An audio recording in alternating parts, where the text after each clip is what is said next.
Everyone. So Miles Bridges, he is in a very interesting situation, right? He pled no contest to the allegations that were put against him. And now a lot of questions are, is he going to come back to the NBA? What is Charlotte going to do, right? Charlotte gave him the non-qualifying so they can match any salary that a team offers him. So he's a restricted free agent. So he can't just go sign wherever he wants. I mean, he can, but the Hornets can make a decision to actually keep him long term.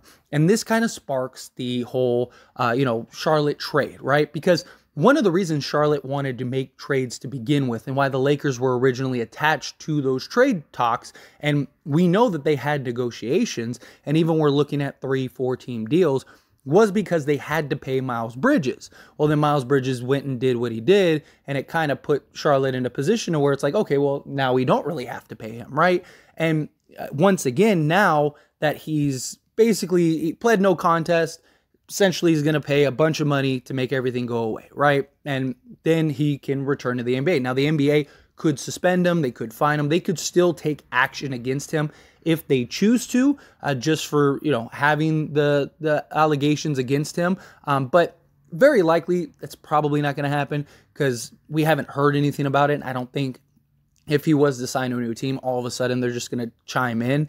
And it comes down to, the artist versus the art, right? You don't have to like the artist and what they did, but, he has the art, which is the game of basketball, right? And these teams, these organizations, that's all they really care about. Can you be productive on the basketball court? And Charlotte is going to have to make a decision with Miles Bridges. And it's no surprise that many teams are interested in trying to acquire Miles Bridges, including the Lakers, right? The Lakers, there was a report that came out that the Lakers are interested in trying, or at least watching, engaging Miles Bridges and seeing what Charlotte is going to do with that situation. And the reason it's smart for the Lakers for a multitude of reasons. One, maybe there's a way that they could get Miles Bridges, which would fit perfectly with the Lakers, right? Talking about a 20-point-a-game scorer, 3-and-D style. He's still very young. He's 24 years old, so he's still very young. A lot of room to grow, all that stuff. Great both sides of the ball. Excellent talent for the game of basketball and would fit perfectly next to LeBron James and Anthony Davis. He's like the one player we really need, right? And so makes sense. Maybe you could go and acquire him. Otherwise, just keeping an eye on the Miles Bridges situation, even if they don't acquire Miles Bridges and Charlotte decides to keep him, well, then that brings up, the Hornets trade, right? Because now the Hornets are back in a position where it's like, we need to move off salary so we can sign Miles Bridges long term. And that's where like a Gordon Hayward, Terry Rozier, that's originally why PJ Washington was in trade talks, because they basically were boiling it down to, would we rather have PJ Washington or would we have Miles Bridges? So this could be a real opportunity for the Lakers in general, because the Lakers could now go and say, hey, you got to figure out what's going on with Miles Bridges sooner or later. So, why don't we work out a deal for, like, say, a PJ Washington, Kelly Oubre, and a Terry Rozier, or a PJ Washington, Gordon Hayward, Terry Rozier. Maybe they could work something out like that. Maybe in that case, Charlotte would be willing to give PJ Washington, because not only are the Lakers giving up, some assets, you're getting Russell Westbrook and likely a first, maybe two. I hope that they don't give up two, even for PJ Washington, just because you're taking on like $150 million in salary, right? You're basically wiping the board for the Charlotte Hornets. You're clearing all of their cap space. And now it's just basically the only people that they're really paying long term will be LaMelo Ball and then Bridges. And now they can, they're a bad team, right? So they're a team, they have 4 wins. They're in the race for Victor Wembanyama. So that's your argument too, right? We'll take all of your quality vets, your quality players.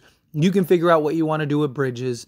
You basically have this team. You're embracing the tank, going full tank mode for Victor Wembanyama. Even if you don't get Victor, maybe you get like Scoot Henderson, something like that. LaMelo Ball and Scoot Henderson for the next like 10 years. Great position for Charlotte to be in. And it could be an opportunity for the Lakers to kind of get some prizes, right? Maybe even you could work out a deal to where you could get Bridges. Now, if it came down to Bridges or PJ Washington, then I would personally rather have Bridges. I think he fits the need more. He could slot into that 3 spot, BR 3-and-D. He's got good size, good athleticism, good talent. I don't think because I'm sure somebody will ask, like, is there a way that we could get PJ and Bridges? I don't see that. I really don't. The only benefit that the Lakers would really have in a Charlotte deal that another team couldn't have is that they would have the opportunity to move off of their long-term salary, right? Like, who in the league is going to take Gordon Hayward in his long-term salary or take Terry Rozier in his long-term salary? Some teams might like Terry Rozier, but how many teams have, $20+ million and expiring cap space to just go and make a deal for a Terry Rozier? Well, the Lakers do, right? The Lakers have $47 million in cap space, plus they could get another 18 if they really need to. So you're talking, you could get $65 million in expiring cap space. That's really big for a team. I mean, you could even add like some of the other guys come December 15th and get even more if you need to. So you could figure out a way maybe to take a Gordon Hayward. If we could get Bridges, right, I would be more than happy to take Hayward, right? Like, if you could work out a deal to where you got Gordon Hayward, Bridges, and Terry Rozier, I would do that. Like 10 times out of 10 times, right? Because that would be, you got a young 3-and-D wing type player that you really need for the next however many years, at least next 4 years or so. You also get a guy in Gordon Hayward who could play the 2 spot if you needed him to, right? And I think is like a Swiss Army knife type play. Gordon Hayward might be one of the best fits in the league next to LeBron James and Anthony Davis. A guy that doesn't really make mistakes. He can shoot the 3. He can play defense. He can pass. He can do everything. You can run your offense through him if you need to. My problem is his injury history, right? He can't stay healthy. And so to trade for him for, say you do Gordon Hayward, Kelly Oubre, Terry Rozier, I have a lot of concerns with that, right? Because Gordon Hayward, he can't stay healthy. If he ends up getting hurt like he continuously does, now you're in trouble. Now you basically just traded for Terry Rozier and Kelly Oubre, who I think they help us, but I don't think they make us, next level. But if you could get a guy like Miles Bridges to where if Gordon Hayward does miss ample amount of time or something like that, you still have Bridges to kind of pick up the slack and you're okay. You got a guy in Terry Rozier that could be your go-to scorer. You could literally slot Terry Rozier, Gordon Hayward, and Miles Bridges next to LeBron and Anthony Davis. And that could be your starting 5. And that's a really good starting 5, right? You got wing depth, you got defense, you got a go-to scorer and Terry Rozier, a guy that's proven in this league. You got Anthony Davis and his monstrous, and then you got LeBron James. Like, that is one of the better starting 5s in the league. Or you could have Gordon Hayward come off the bench. He could run the bench unit, and you could keep Walker in the lineup if you wanted to, and have Rozier, Walker, and then Bridges with LeBron and Davis. Again, great starting 5. Walker has been great for the Lakers. I think however you slice it, like, that could be a very good deal. That might, if you could get Bridges, that might be the best deal that the Lakers could get. Like, look, I really like PJ Washington. PJ Washington is great, and I think PJ Washington kind of provides a lot of the same stuff, and he's another guy that can give you 20 and stuff. I just think Bridges has the more upside, is the more overall talented player, and he's the guy that can play multiple positions, where PJ Washington, he's best served at the 4 spot, but Bridges, you could play him at the 3, you could play him at the 2, you could play him at the 4 if you need to, if you're going a little smaller. Like, he gives you more versatility. He can also guard more positions.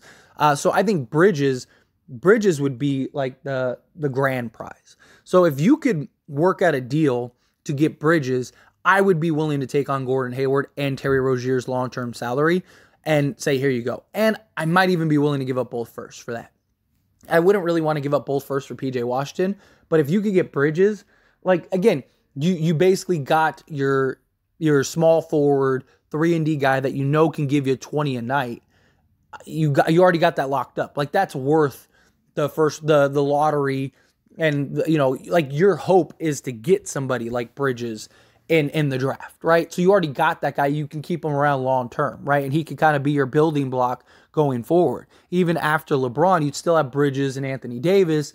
You could go get another piece or two, in the offseason if you're looking for another piece, or you could do a sign and trade for another star, something like that. It gives you potential going forward. It puts you in a good spot if you're the Lakers. So if the Lakers could work out like a sign and trade, because I also don't think Bridges is going to get a max anywhere. I really don't. I mean, maybe there's some team that would take a chance and give him the max, but what happened really lowers your value.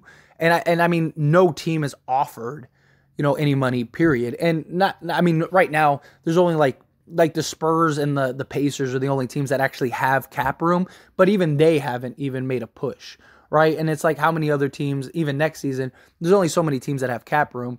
Lakers, they could go and make an offer, but do they really want to freeze up their cap space for Miles Bridges? I don't think so. So it's not like there's many options, but if you could work out a deal to where you could get Bridges in a trade, basically a sign-in trade, that would be perfect. Have him extend him, and then boom, like work it out, right? I would, if you're the Lakers, I think you got to do it, right? I would at least call and ask, hey, we'll take Terry Rozier and we'll take Gordon Hayward. Give us Miles Bridges. That's what we want. We want Miles Bridges. Give us Miles Bridges, and we'll take all your salary. We'll give you Russell Westbrook. We'll give you whoever else. You probably got to throw in at that point. You probably got to throw in Patrick Beverley and Kendrick Nunn, but you got Dennis Schroeder, right? So that could help a lot. And now you basically solved all your problems, right? Now, of course, could the Lakers use a center? Possibly, but it depends on how Thomas Bryant is. If Thomas Bryant is playing good, then you're good. And Anthony Davis, I mean, at this juncture, he's probably best playing center. And if you get Bridges, Hayward, and Rozier, you basically solve all of your issues. Like all of the holes the Lakers have get solved in that trade. And then the center position, I mean, if the center position is weak, like let's say Thomas Bryant isn't the guy you need to be. I mean, you still have Anthony Davis. It's still good. And even if Anthony Davis goes down, I think you have enough talent around you to kind of keep afloat with Thomas Bryant, Winning Gabriel, Damian Jones. So I think I would prefer the Charlotte trade if you could get Bridges over anything, right? I still really like the Spurs trade just because I think you get three guys and you get a trade exception that maybe you could use that trade exception to go get somebody, or especially if you could kind of work out a deal to maybe get use the exception to go get Bridges or maybe at that point trade depending on how much money he signs, maybe you could trade Patrick Beverley, Kendrick Nunn, and go get Bridges. That could help too. Like imagine if you could get Jakob Poeltl, Josh Richardson, and Doug McDermott, and then go and trade for Bridges. Like that could be pretty solid. But I think if Bridges was to become available, I do think teams would be willing to go after him, and that would put Lakers in a tough spot. But the one thing the Lakers can offer that teams can't is to clear up the salary.